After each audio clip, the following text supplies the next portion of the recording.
Léo est un enfant, des baskets qui claquent, toujours mille pensées qui tournent et qui attaquent. Il parle trop fort, il coupe les phrases, un volcan dans le corps, impossible qu'il fasse pause.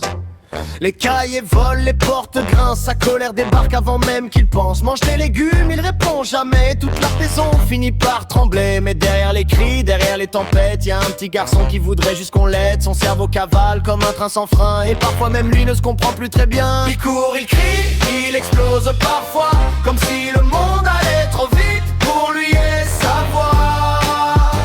Insolent, désobéissant, toujours prêt à partir en guerre, et sa famille se demande comment garder la lumière mais sous la colère et les nuits sans sommeil. Y'a un enfant qui cherche un peu de soleil.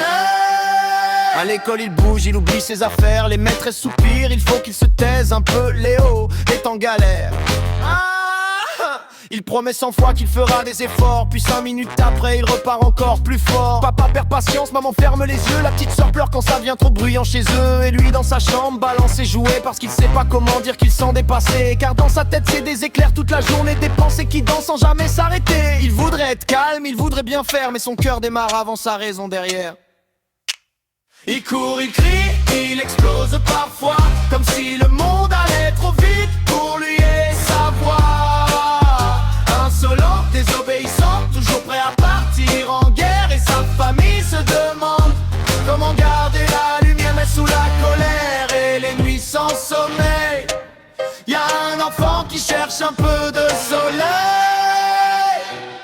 Alors un soir maman s'assoit près de lui, sans colère, sans punition, juste un peu de bruit. Elle dit: je sais que c'est dur dans ton univers, mais on va apprendre ensemble à calmer les orages d'hiver. Léo baisse les yeux, puis murmure doucement: je voulais pas faire mal, je suis fatigué dedans. Il court encore, mais un peu moins qu'avant, quand